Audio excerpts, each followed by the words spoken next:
रामनाथ साहब आ रहे हैं जी। चलिए नेक्स्ट टाइम आपसे लेंगे रामनाथ साहब।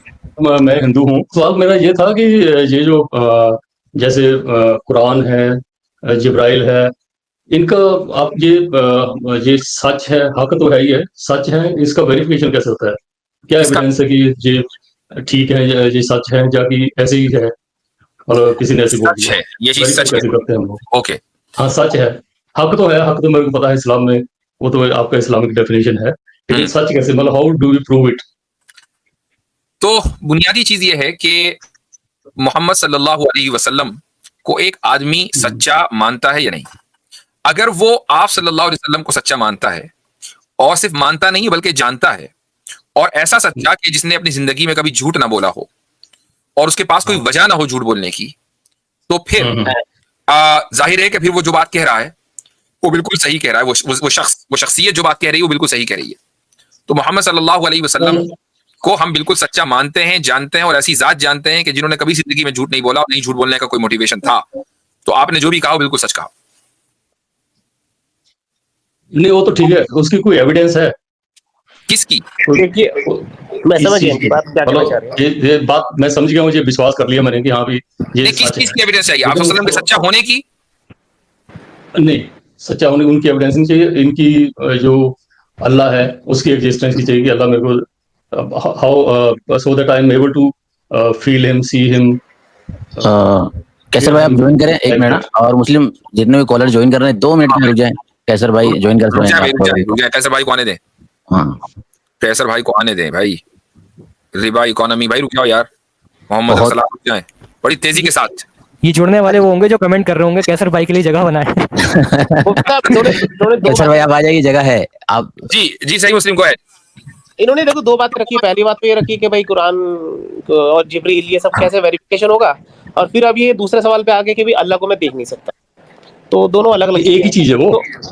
नहीं, एक ही चीज है, जिब्राइल को भी देख सकते हैं, अल्लाह को भी देख सकते हैं, तो कैसे? नहीं, सुनिए मेरी बात। मैं आपको एक चीज क्लियर कर देता हूँ पहले। ये जो आप जिस डिवाइस से बात कर रहे हैं, कैसे बात कर पा रहे हैं आप इससे? नहीं, वो मैं बहुत सुन चुका हूँ आपकी स्ट्रीमों में। I want to see them physically. आप मेरे से 2 मिनट बात कर लेना, क्या प्रॉब्लम है? बात करने में तो कोई दिक्कत नहीं है ना। हाँ बताइए। हाँ तो आप एक इलेक्ट्रोमैग्नेटिक वेव का जो सिग्नल है उसके थ्रू आप बात कर रहे हैं ना? हाँ जी बिल्कुल। हाँ करेक्ट। अच्छा, तो क्या आपका यकीन ये है कि अच्छा अब से करीब 500 साल पहले, 700 साल पहले, 1000 साल पहले किसी को पता था कि ये वेव्स है एटमॉस्फेयर के अंदर? नहीं पता था। नहीं पता था। आज हमें पता है। उस टाइम कोई ये बात करता था तो पागल होता। हमारा मानना ये है कि ऐसी पता नहीं कितने टाइप की और एनर्जीज और वेव्स एटमॉस्फेयर के अंदर हैं, हम उनको डिटेक्ट नहीं कर पाते। सही बात है ना? करेक्ट। मैं उसको डिनाई तो कर ही नहीं रहा, मैं डिनाई नहीं कर रहा। मैं दूसरे जैसे एक चीज पहले कर लेना, एक चीज पहले कर लेते हैं, फिर मैं मुफ्ती साहब को दे दूंगा। एक चीज पहले क्लियर कर लेंगे। तो हम ये मानते हैं कि ऐसी बहुत सारी एनर्जीज, ऐसी बहुत सारी क्रिएशंस हमारे आसपास है जिनको हम देख तो नहीं पाते, लेकिन मैं इसलिए मानता हूँ बिकॉज मैं इसको कुरान से वेरीफाई कर चुका हूँ। ठीक है, तो ये एक अलग बहस है। अगर आप इस पे बात करना चाहें तो हम इस पे बात कर सकते हैं। अगर आप एक्जिस्टेंस ऑफ गॉड पे बात करना चाहते हैं तो हमारे पास फिर पैनल में मौजूद है, वो बात करेंगे। जी मुफ्ती साहब, किस पे बात करनी है आप देख लीजिए। जो एक्जिस्टेंस ऑफ बियॉन्ड डाउट है, आई डोंट डाउट। एक सेकंड रुक जाए, एक सेकंड रुक जाए रामनाथ साहब। कैसर भाई आए? जी कैसर साहब आ गए भाई। अस्सलाम वालेकुम रहमतुल्लाह। सलाम। क्या चाल है भाई? क्या बात है, वकास भाई का जादू काम कर गया। कैसर भाई ने लॉन्ग अवेटेड रिटर्न दे दिया आज। जी सुना है कि दुश्मनों की तबीयत नासाज है। नहीं आज तो अपनी भी है। आज लखनऊ का अंदाजा आज अल्लाह। अच्छा, बस हमारा शहर किसी कोई वायरल बग आया हुआ है, उसका शिकार हुआ है। तो आप जारी रखिए बात में।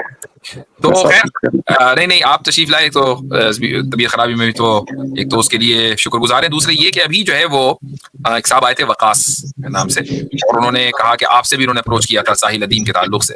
तो ऐसी कोई बात उनकी आप तक पहुंची है? हाँ, नाम तो मैं नहीं जानता, लेकिन एक साहब ने कॉल्स की थी 1-2।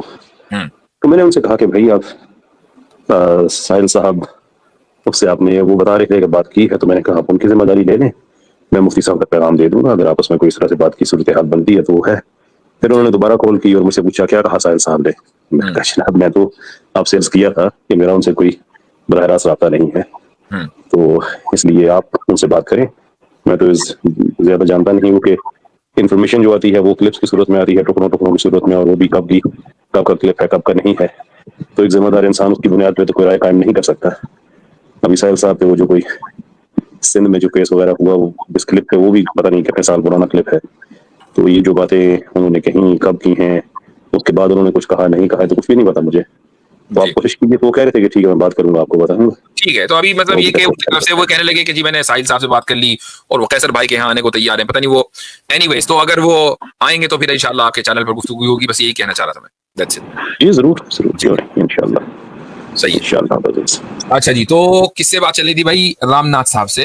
तो रामनाथ साहब, ये आपका क्या सवाल था कि भाई हमें ये कैसे पता चलेगा कि अल्लाह ताला मौजूद है, खुदा मौजूद है, क्रिएटर मौजूद है, कैसे पता चलेगा, है ना? जी रामनाथ साहब, उनको वेरीफाई कैसे करेंगे? वेरीफाई कैसे? कैसर भाई कुछ आप कहना चाहेंगे? हमारे पास 5-8 मिनट ही है बस। जी जी वेरीफाई किस चीज को कैसे करेंगे? खुदा को। बड़ी सिंपल चीज है कि ये खुदा के हवाले से जो दावा है वो एक पूरा कॉन्स्ट्रक्ट है, एक बुनियादी सवाल से कि क्या ये चीजें खुद ब खुद हैं, मज़ाहिर है, फिनोमेना जिसे कहते हैं, या इसका बनाने वाला है। और इस स्टेज पे हम अल्लाह ताला की बात नहीं करते हैं, हम एक क्रिएटर की बात करते हैं। तो कोई हमें एक ऐसी चीज, दो चीजों को इकट्ठा करके देखनी होगी। एक जिसको हम कहते हैं द एविडेंस ऑफ कॉज, और दूसरी है कंटिजेंसी। इन दोनों को मिला के कोई एक चीज ऐसी दुनिया में सामने आ जाए जो खुद ब खुद वजूद में भी आ सके और अपने फंक्शन और अपने पर्पस का, यानी अपने एग्जिस्टेंस और अपने फंक्शन की वो खुद एक्सप्लेनेशन भी दे दे, तो फिर खुदा की कोई जरूरत बाकी नहीं रहती है। लेकिन अगर हर चीज ही कंटिजेंट है और ये जो चेन है पूरी पोजीशन की, ये पीछे चलती चलती चलती एक फिलोसॉफिकल नेसेसिटी पे खड़ी हो जाती है कि इस पॉइंट के बियॉन्ड कोई एक ही जात हो सकती है जो कि फर्स्ट कॉज है, जो चीफ कॉज है, उसके बगैर कुछ भी एग्जिस्ट नहीं कर सकता। आपने कोई प्रॉब्लम सोल्व नहीं किया है। तो असल में ये इतना सिंपल मामला है, लेकिन जाहिर है जब इसकी गहराई में जाए तो इसमें और कई नुआंसेस हैं। तो बस एक चीज आपने ऐसी देखनी है कि जिसके लिए खुदा की जरूरत नहीं है। अगर वो निकल आती है तो बस बात खत्म, अगर नहीं निकलती है तो वेरिफिकेशन ऑटोमेटिकली हो जाती है। ठीक है भाई। हेलो।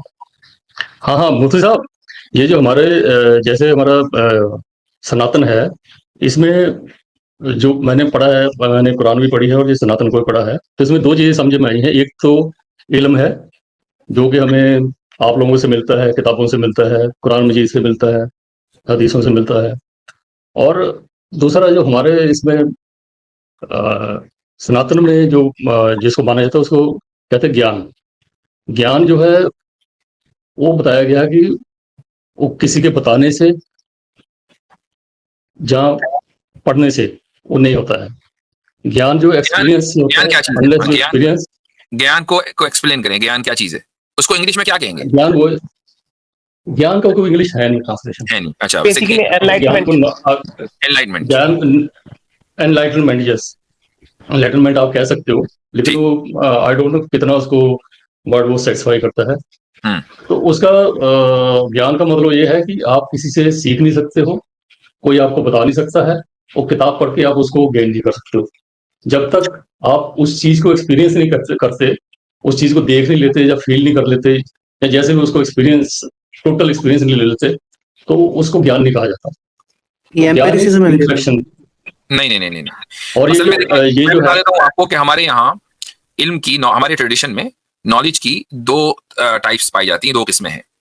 एक है एक्वायर्ड नॉलेज, कि जिसको आप एक्वायर करते हैं, पढ़ते हैं किताब से, सुन के, देख कर, ये एक्वायर्ड है। सुन के, देख के, जो भी आप कह रहे हैं ना, वो सारा एक्वायर्ड में आता है। और एक जिसको हम अरबी में इल्म वहाबी कहते हैं, यानी ये गॉड गिफ्टेड होता है, जिसको हम इंस्पिरेशन भी कहा जा सकता है इंग्लिश में, कि वो खुदा की तरफ से बस वो मिल गया आपको, you just know it, you just have it. ठीक है, तो ये दो तरह की चीजें हैं। तो हो सकता है कि आपके ट्रेडिशन में जिसको ज्ञान कहा जाता हो, उसको हमारे यहाँ इल्म वहाबी कहा जाता है, लेकिन उसके लिए वो नहीं, मैं बता रहा हूँ आपको। और अगर वो देखकर, सुनकर, तजुर्बे के जरिए आता है तो वो एक्वायर्ड है। ठीक है, उसको आप एक्वायर ही कर रहे हैं, और उसके लिए जो है एक्सटर्नल सोर्सेज हैं, मसलन तजुर्बा करना, एक्सपीरियंस करना, देखना, सुनना, टच करना, ये सारे एक्सटर्नल चीजें हैं, इनसे आप सीख रहे हैं। हाँ, नहीं, अगर सुनिए, मान लीजिए कोई एनलाइटेंड हो गया, जैसा आप बोल रहे हो, उसको ज्ञान मिल गया, तो उससे क्या होगा, इसका इफेक्ट क्या पड़ेगा? कोई प्रैक्टिकल की मिसाल दे सकता है? उससे इफेक्ट ये होता है कि ज्ञान तब पैदा होता है जब हम ट्रांसेंड करते हैं। नहीं, वो ज्ञान आपको फिजिकल से बियॉन्ड चले प्राप्त हो जाते हैं। गया। मैं प्रोसेस के बारे में नहीं पूछ रहा ना, मैं पूछ रहा हूँ आप ज्ञानी हो गए, आप एनलाइटेंड हो गए, उससे अब क्या होगा? आपकी अब क्या होगा उसके आगे? जब हम ज्ञानी होंगे तो जी हाँ, ऑब्वियसली उसका जब कोई हम यूज तो होना चाहिए ना, उसका पर्पस होना चाहिए। क्यों है उससे ज्ञान? उससे पहले हम नॉन हेलो जी। बोले बोले बोले। उससे पहले हम नॉन फिजिकल हो जाते हैं, और जैसे जैसे हमारा ज्ञान उस नॉन रास्ते पे फिजिकल चलते जाते हैं मतलब, नॉन तो फिजिकल से क्या मतलब है? Non physical beyond physical, non transcendental, यानी ज्ञान प्राप्त करके आपकी जो रूह है फिजिकल। वो परमात्मा की रूह से मिल जाती है, कहिए ना। वो अभी टाइम लगता है उसमें, तो अभी रास्ते में हम अच्छा, रास्ते में, ठीक है। अभी हम वहां तक नहीं पहुंचे हैं। जी। हम अच्छा अभी मुफ्ता, चल मुझे रहे हैं, वहां इजाजत तक दे दे, मैं पहुंचेंगे निकलता अभी। हूँ। हाँ, इंशाल्लाह ठीक है। इजाजत तो मुझे भी लेनी है क्योंकि मैं 4 मिनट ऊपर चल रहा हूँ। जी मैं निकल अच्छा, सकता हूँ। एक रामनाथ साहब, और ये वाला जो टॉपिक है ना, ये बड़ा तफसीली टॉपिक है, ठीक है।